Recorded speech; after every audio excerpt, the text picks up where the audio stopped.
Hello, everyone. Welcome to the FTX podcast. Glad to have here with me today Stani Kulechov, the founder of Aave. Welcome. Hey, Tristan, thanks for having me here. Yeah, it's my pleasure. I'm glad we're able to get on this call. Would you introduce yourself to the listeners? Yeah, definitely. So I'm the founder of Aave. So Aave is basically a money market protocol on Ethereum. Basically allows users to deposit different kinds of cryptographic assets, mainly stable coins, and earn interest. And at the same time, while you're depositing, basically you have a credit line that you can actually exercise and borrow. Understood. And so you're originally from Finland, is that correct? Yeah, that is true. That is true. So I think like the whole project started pretty much when I was studying back in Helsinki, Finland, and I got introduced into Ethereum more widely, and somehow I basically got more and more involved and basically got into the DeFi space. It wasn't DeFi. This was like a few years ago, 2016, and after the DAO hack and beginning of 2017, we started as ETH So that was like the first lending protocol on Ethereum, and during last year we rebranded to Aave and launched our protocol, the Aave protocol, in January this year. Yeah, it's been an incredibly successful rebranding. I'm really glad for you guys. Even in 2017, I used to own Lend Oh, and nice. and do a little bit of stuff on the protocol. But the way it is now compared to then is just magnitudes of difference. It's pretty amazing.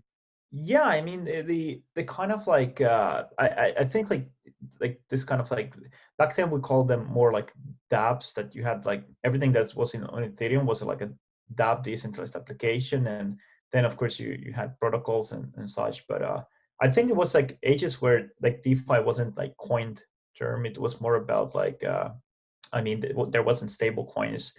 Most of the assets that are now were quite low liquid even. So that was very primitive age. Well, I mean, it shows. I guess it shows that you guys have just been working hard consistently until the timing was right. But before I ask you more about Aave, I'd like to go back a bit more and hear what you were studying, what got you into Ethereum in the first place, and that time. Yeah, it's interesting. I mean, I during my basically kind of like early years as in when I was even like a teen, I used to do basic applications and more of like financial applications. And that kind of like had I always had like some sort of like a connection to finance and creating different kinds of products and services, and basically I was building a tool to help game developers, app developers to get working capital, and so that they don't have to wait for their proceeds of income from App Store and Google Play. And I did that for a while, and at some point I just decided that I wanted to study law, and went to law school here in Helsinki, Finland. And what happened then is that I also run another finance-related startup, kind of like I would not call them a startups. These were just like projects that I was involved, and I basically kickstarted, but never wanted them to kind of like turn into a company or turn into anything bigger. And I started to more got interested and involved in Ethereum. I went different meetups and just started to study a bit more. And for me, like the kind of the ability of having immutable code that you can basically create all kinds of executions was fascinating, and that basically brought me into the space again, back into finance, and I started to kind of experience more. And then we made one interesting proof of concept, kind of like a loan transaction with a over collateralized loans, which was kind of one of the first on Ethereum. And basically that somehow then got us here. And I don't know what happened, because like the idea of Ethereum was just a small experiment, and there wasn't ever an idea to kind of like expand that to anything beyond just as a kind of like a trial. Yeah, well, it seems to have gone a really long way from those beginning times. Who was this initial team or people you were working with, or did you set off on this alone at the beginning? In very beginning, I was alone. I was basically working with one smart contract developer at the same time who was doing most of the things, and basically later I posted into Reddit and Facebook that, hey, I'm doing this interesting stuff, and in various Ethereum communities, and kind of like I'm doing this interesting like experiment on lending, and is anyone interested in joining this? And then I actually found my CEO Jordan. He joined it back then, and there was a bunch of other people as well, and the kind of like community started to grow. And I mean, like it started very small. Like most of the DeFi stories, like you see like big protocols now, like even like MakerDAO or Aave. There's plenty of people behind, but it seems that they always start like one, two persons or hacking a hackathon. So it's kind of like reminds a bit similar to what we had. And then after, so I can imagine did you guys do an ICO, or you were already around before the ICO boom, is that correct? Yeah, we did a token sale. So it was in 2017. I think we raised something like 16 million back then. And kind of we after that we didn't look any more funding.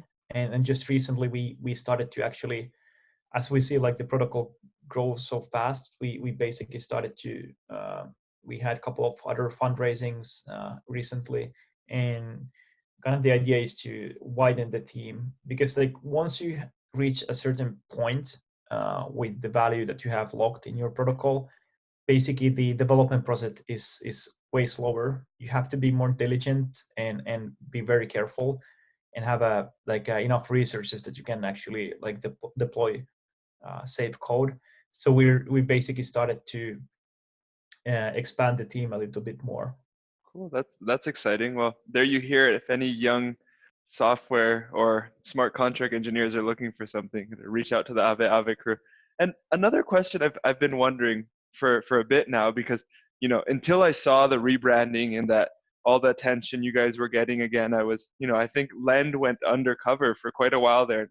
I wanted to hear what you guys were up to during the bear market. Yeah, I think in bear market we were actually like like focusing on basically shipping everything that we promised. Like that was like our first priority. So we were creating all the features that we wanted to have there, and we basically communicated to the community. And I think we created very good product in the sense, which was basically peer-to-peer fashion lending protocol. But what was interesting that the DeFi narrative already continued into pooled models. So we saw things like, for example, Uniswap, and where you can actually pull liquidity, and same as, for example, Compound, you can pull liquidity and kind of like add the risks, pull the risks as well. And that started to fascinate us quite a lot. And basically we started to continue that narrative and try to improve it.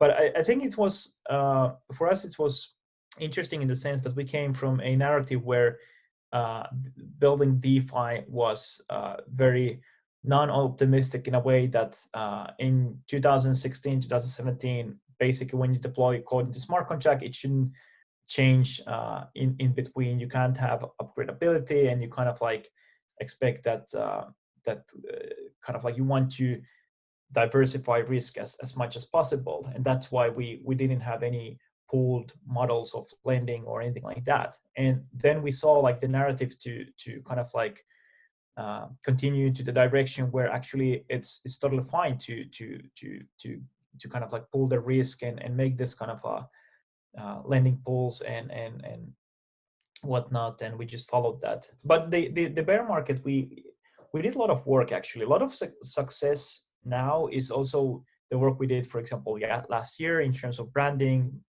participating in hackathons, even when we were testnet during end of last year. So like even if you look at like now, like all this traction for the past 6 months, it's been enormous, and we're very like excited about it, and how people are using Aave or building on top of Aave. But there's a lot of things that we actually did prior to that, and that's basically the times where actually DeFi was kind of like under the radar. Mhm. Yeah, that's one of the things I was thinking of and got me excited of speaking with you as well, is that right now DeFi is really hot, but I think in some part it's due to the companies like you and Compound that have been on this for the last few years, kind of making it sustainable so that it can be hot and not just crash and burn when everyone floods in. So Yeah, and I really like what I think what's interesting about DeFi, kind of like that it has certain characteristics, right? So like let's say the protocol has to be non-custodial and there needs to be transparency, so it's all on chain, permissionless system, everyone can build on top and so forth. And like those characteristics are something that you can't like basically pretend to have. And like we see like some of the when there's always like a lot of traction, you see all kinds of projects kind of like trying to label themselves as DeFi, but it will not end of the day work, because like if you don't have those characteristics, like you just aren't uh, providing that value. And I think that's like big difference that what we have now. And I think some of these protocols that we have, like the if you're looking at DeFi balls, they're actually really good protocols. They're very good financial products, and I'm really interested in like how the space will evolve. And like that's the kind of thing, like all of those products that we have there, like you could actually build anything on top that interacts with kind of all of this stuff. And that's what we've seen, for example, with the wire and so forth. Like basically they're using decomposability and creating better interesting new products as well. and when you guys were just building this last year and a half or so, I'm curious what sparked, well, was there some super important moment in the development phase that allowed you to switch over to this pool model? And then the other question is, where did the inspiration to rebrand to Aave come from? Yeah, so I would say that I think we just followed the narrative in general, and kind of like we try always to be a bit of like risk aware, and kind of like look a bit what others are doing and how it works for them. And we look at things like, for example, Uniswap and Compound and MakerDAO and synthetics, and try to kind of like see how the models they have, they're serving their users, what are the value addeds, and also how we could improve. Like we didn't want to come back to the market with a product that basically is exactly what's already offered. We basically wanted to have something different and kind of like change the narrative a bit or improve the narrative a bit. And I think that's the key thing. If you look at the newer protocols, like for example Balancer, it has some differences on Uniswap, for example, and Aave is different from Compound, and Synthetics is different from Maker. And this is like the cool thing about like people are they keep basically improving things all the way, and that basically just is a continuous cycle of innovation and leads to better products. And I think that's like, and especially that it happens in finance, like where things are like interoperable by default compared to the old I mean the traditional finance. That's like a very key difference component here. Yeah, no, agreed. Well, especially because old fi, as you say, has been stagnant for so long. So at least personally, it's very exciting to see, because, who knows what's going to happen 10, 20 years from now. But even if these companies, all of us right now that are around, that are building this framework, aren't the head companies or whatnot, it'll still have been the framework that allowed for like a true decentralized global network. So Yeah, I mean, like for me, like the biggest value added is that everyone can access, and maybe not even I'm sure like how it will play out in the future, but like what's cool about for me is that every developer can access and build. Like that's something that made DeFi. It's actually like people who are building things. Like if you look at Ethereum, why Ethereum has a lot of DeFi stuff going on is like it's a builder community, and people are building. They're using themselves the DeFi protocols and primitives, and I think that's like the interesting part. If you go to the traditional finance, you're trying to build some cool product. You have to ask API keys, permissions, and there's stuff based on terms what you can and can't build. And basically in DeFi, you just basically read smart contracts and see like what kind of stuff you can execute, and just we never know when the next big thing comes in the space, because anyone can do it from any part of the world, and that's like the beauty of DeFi. Yeah, and probably the excitement from it. I mean, it keeps all of you guys on your toes, I must assume. Yeah, it's kind of it's funny because it's at the same time it's very it's a lot of excitement. It's also kind of like a bit of stressful because you can't follow everything and you want to follow everything and know it, kind of like what's happening in different places. But I think at some point you just basically have to admit that, okay, there's so much so many things happening, so yeah, I just need to basically choose what I enjoy to follow and what I want to improve. And I like the philosophy of like trying to fix one particular thing and doing it very well. And I see a lot of like spillovers where protocols are trying to do multiple things, and it might not be like easy to move to that path because there's like a lot of moving components. And for example, like creating a very good automated money market maker is completely different than creating a lending protocol and so forth. So I think just like all the stuff that's happening, definitely it's difficult to keep up, but I think that's also what excites us. The beauty of it, the cutting edge over here, breaking edge. Question for you. This is a bit of a pivot, but where did the name Ghost come from? So if I understand correctly, Aave is ghost in Finnish. Is that correct? Yes, yeah. So it's interesting because like we tried to figure out the whole branding thing.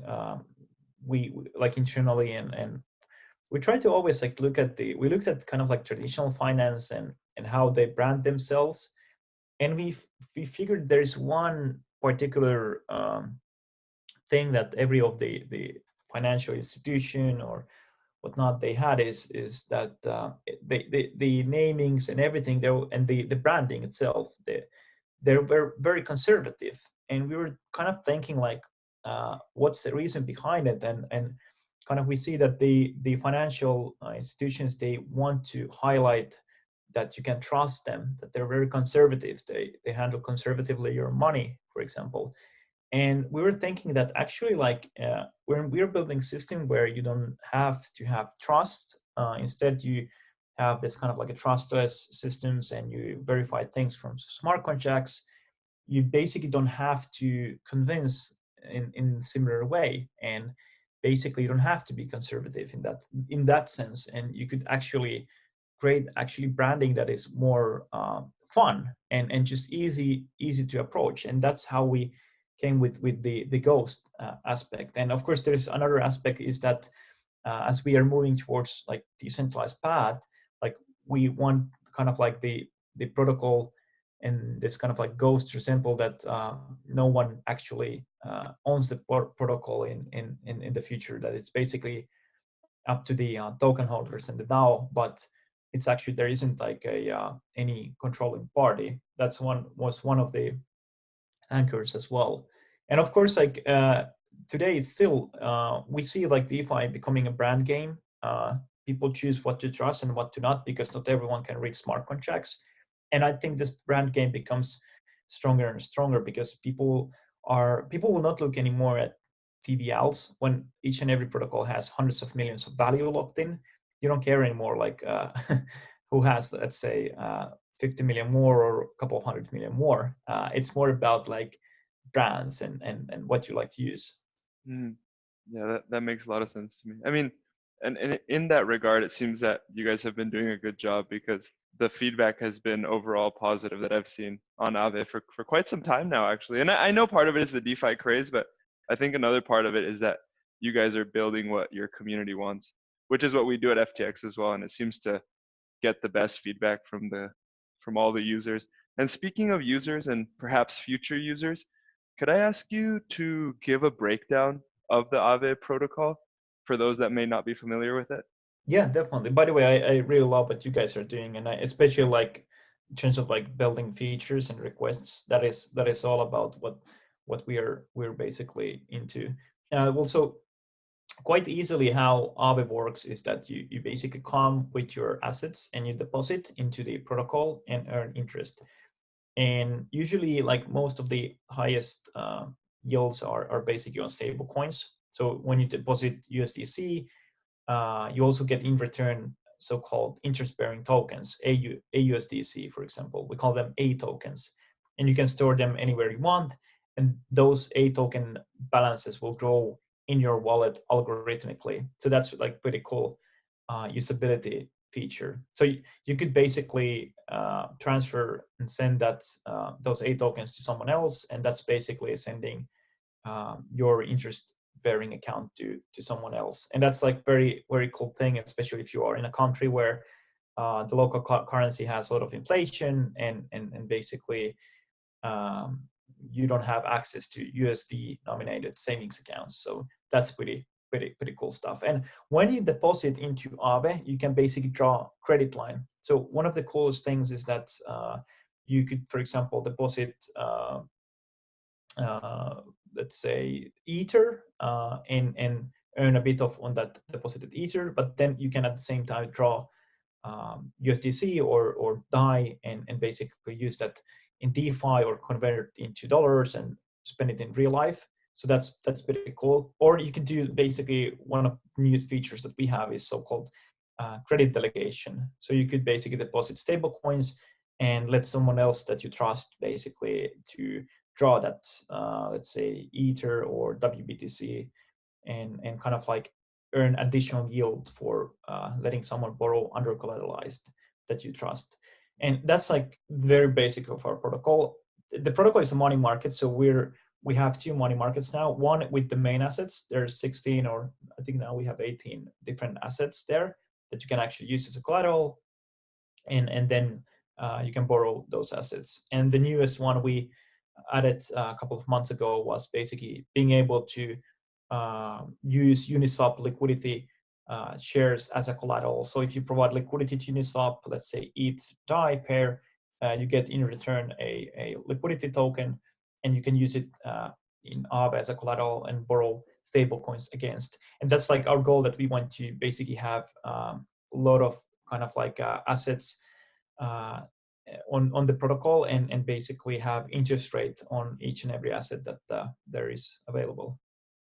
Yeah, I mean, it's quick apart here, but something that really excites me for on the derivatives side of things is to use these interest accruing stablecoins as collateral. I think that could be a really exciting feature for exchanges in the future.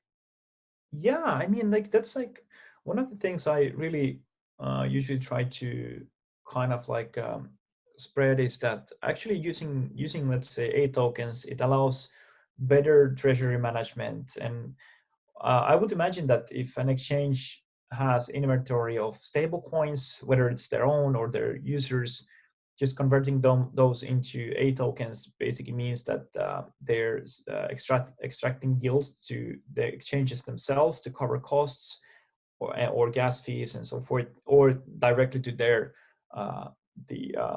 their users. So that's like something that's really cool, and I expect to happen at some point. Yeah, I think so too. I, another thing that for me personally is exciting about the growth of the DeFi space is that a lot of attributes to it that are pretty unique will also contribute and complement the CeFi space, in my views at least. So I'm curious to see where that will go together. I mean, I think that's one of the reasons we're working on DeFi as well, is to see how this can all meld into one big thing. Would you say that, with what's being built right now, do you see the possibility of this potentially being a worldwide financial system? I think it will be. I think it will. It's at the current state, it's accessible to everyone, and I hope it will be, because it's having something permissionless. As a developer, it's super important. Then you have innovation, good products for the end users, something that they actually deserve, and no one deserves to log into a banking system that doesn't work, or going into a local banking branch to basically do transactions or sign papers where you actually could avoid that by using better technology. And I think in the future I would say like more and more liquidity comes into DeFi, and probably will be more cross-chain. I would see like exchanges becoming a bit more hybrid. They might offer like a CeFi side and DeFi side, but it also depends on how the progress of the central bank digital currencies could evolve. So if we see currencies becoming cryptographic, then it's pretty much hard to say like when I mean how you want to be in CeFi when kind of like everything is cryptographic. Of course, like you can take custody of funds, and like there's a lot of people that just will never do self custody for many reasons, and it might be like very challenging to store seed phrases, and kind of like there's no recovery and so forth. But importantly, it's about giving that option to end users so they can do self custody. But also, if they don't want, which probably majority will not, there's a way of giving funds to custody and trusting other parties. So, and I think like uh, CeFi is really good for DeFi. Let's put it that way. I mean, CeFi brings a lot of liquidity. There are so many depositors that are actually from CeFi lending desks, and they basically operate interchangeably between DeFi and CeFi, and the liquidity moves in between. I I really think they will go hand in hand for quite a long time. Something I've been thinking about, I'd love your viewpoint here, what you're saying about the central bank digital currencies. I'm not sure what that's going to do to regulation towards other cryptocurrencies, but I do think, at least from thinking from my personal stance, it would push me more towards decentralized cryptocurrencies than using these central bank cryptographic currencies that basically are tracking every single thing that's happening all the time. Yeah, I mean, I think the kind of like a stable coin space is quite not that developed in DeFi, because I think we have good experimentations. We have DAI, we have SUSDC, SUSD, and well, we have USDC, but it's more of a there's a custody element there. But I think like we were, for some reason we stalled. Like we got DAI, and then we were quite happy about it. DAI went a bit more kind of like adding more centralized elements there in terms of like the assets, which is good for their scalability.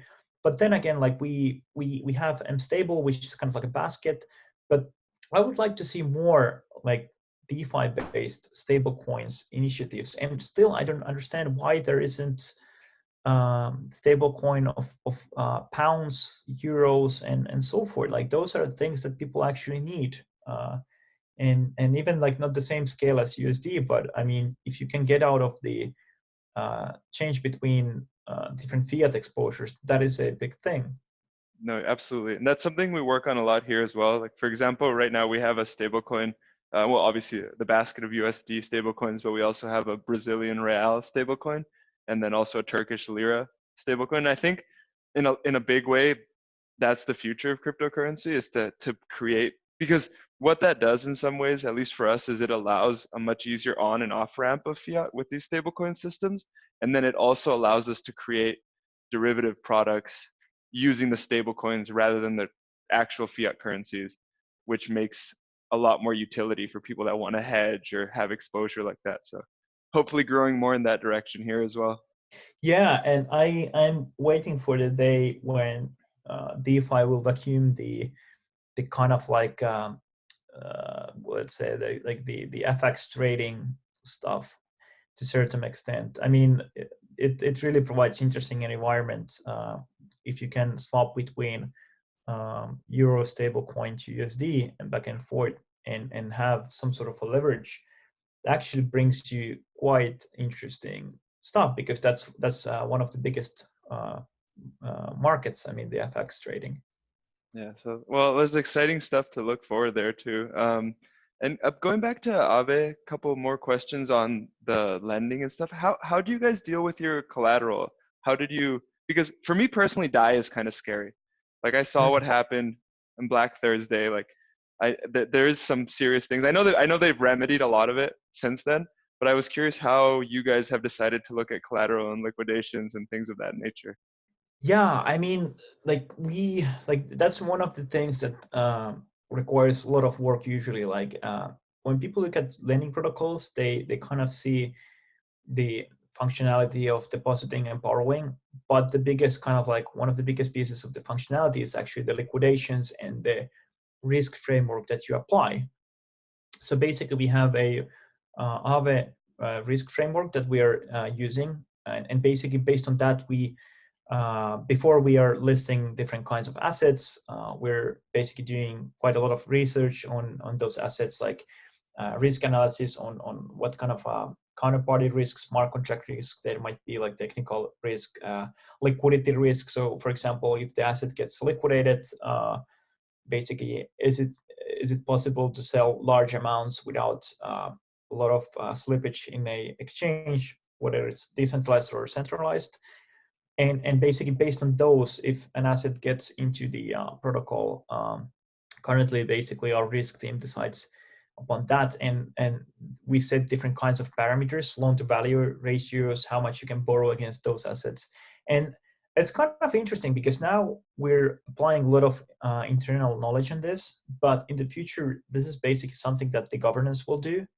And I would imagine that there will be like risk teams, like decentralized risk teams that are assessing what should be and should not be added, and what kind of lending parameters you could have, how much you can borrow against land, how much you can borrow against ETH, and this kind of things, and how much the liquidation bonus can have. And I think it will be quite interesting. But yeah, in terms of like collateral values, liquidations, looking at the Black Thursday, we have done pretty well. I mean, our liquidation network is really good. The liquidation incentives is super competitive, and of course we always want more liquidators. If someone is interested in that, please do and start your own liquidation business on top of the Aave protocol. and I mean, in general, like that's one of the most challenging pieces of our protocol,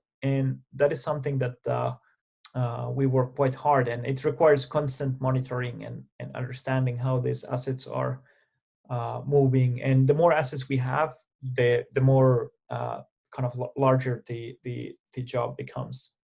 And I saw recently you guys released a new Aave tokenomics kind of rework paper. Is that correct? Yeah. What were the fundamental changes there?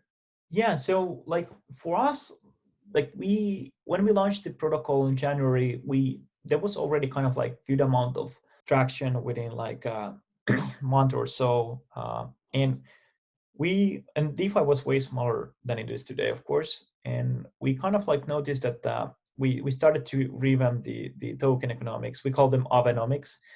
And we started to revamp and try to figure out like what is the most important thing for us, and what do we want to achieve, or how we want our token holders to contribute and govern and so forth. And like governance was the thing that we wanted people to do. So we wanted our token holders to actually control the protocol, and especially like once the value that was basically locked in the smart contract, we started to actually expediting this idea of getting the token holders more quicker in the process of actually deciding upon the protocol and governing it, and started to kind of like almost full-time working on this part of the Aavenomics. And that was a time when there was different kinds of hacks. For example, there was the flash loan attacks. Then there was the Black Thursday with the MakerDAO vaults, and what happened with the Fed liquidations, and also like we saw the typo bug as well with the hedge. So there's a bunch of stuff that was happening, and like we wanted to ensure kind of like safety for the protocol, and we look at different kinds of token models and draw a bit of inspiration of what Maker had and the events that Maker had in Black Thursday, and also like the other stuff happening. And we decided that actually like we want to put a lot of focus on the fact that we can transfer risk as much as we can from the depositors to the token holders. So token holders are staking land to basically earn safety incentives. And those land can be slashed if there's this kind of like a shortfall event, like smart contract hack. And if that doesn't cover the deficit, there's also the maker style minting facility, which is kind of like a proven that it works. And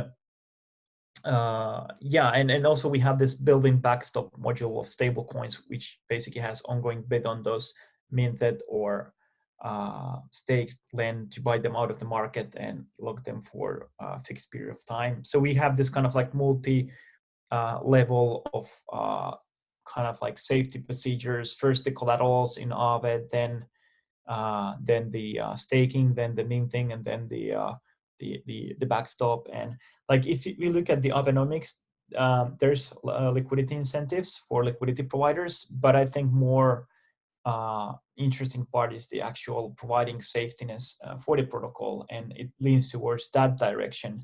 And basically that's the way that they are earning more governance power, stakers or liquidity providers. And I believe personally that stakers who are risking and putting skin in the game, they are more willingful to kind of look after the safety of the protocol and make such governance decisions that are leaning towards providing this safety. Yeah, that to me sounds like a completely logical argument. So I hope you guys have a lot of those good people on board. And you know, you going through this has made me think that it seems like there's a lot of brain power going into this. And I was curious, how big is the team at Aave now? Yeah, at Aave we are now, I think we're 20 in total. Yeah, we hired 2 more developers now, and we're growing quite a lot. I think we're in the point that we start to look like quite a big in terms of like development team, but it's also like our development process is much slower than it used to be in terms of like the diligence that we have to apply, and that's totally fine. I mean, we want to deploy secure code and basically make all the procedures that we can before we ship anything. And I think we'll probably grow a bit more in the future, but we still want to keep things very compact. Yeah, I mean, 20 is still a strong team already. Yeah, especially in the crypto space. So congratulations on that growth. And thanks. to start, you know, winding down a little bit, I have a couple more questions, and one of them is, what are you looking forward to now? What are you guys working on? What's coming that's exciting for you? Yeah, I think we're maybe one of the most exciting things that we have now is definitely the upgrades that we're doing in the governance. So basically we have a token migration from Lend to Aave, and basically after that we're handing over the power of the or control of the protocol to the token holders, and basically they will be deciding and governing things for us. That's the most exciting thing that we have now in terms of like the whole like a governance module. And then we're deploying new money markets. We're, for example, deploying the ability to use set protocol tokens as a collateral in Aave, and there will be other similar type of money markets that we will announce. So those are the things that we're working now very heavily, and I think there's going to be a lot of cool stuff coming up, and a lot of tools for developers to build on top and kind of enjoy the composability that we are providing. So for us, like we love when we see people using our product and also people building on top of it, and that's just very nice thing to see. And then last question for you, Stani. You know, I hope that this podcast is one that's watched by people who have a passion towards building and founding and have that insight that that's what they want to do with their lives. So I'd like to ask you, as a founder and as a builder, what are some lessons you could leave with people so that they may have an easier journey of it than you did or than it's someone else? Yeah, I mean, following the DeFi space, I think like there's no rush. Like especially like if you are building something very important and you're very like confident that you have validated your idea and like you're coming up with something cool. Like there's no rush on getting it out as soon as possible. Like it's better to make very good product and launching it than basically like launching something in between. So my like definitely like number one advice is just to basically build very final products and deploy them and kind of like securely. You don't need to go completely in a way that you kind of like your product is completely accessible. You can limit the risk by setting caps and whatnot, and kind of like focusing more on the security side. I mean, those are important things these days, especially if there's no a lot of new stuff coming up. And I think just like creating good products requires like very good amount of finality, and I think we somehow focus less on this, and we should focus more. Thank you. Thank you for sharing, and I appreciate your time today. I appreciate you coming on the podcast. Yeah, thank you so much, Tristan.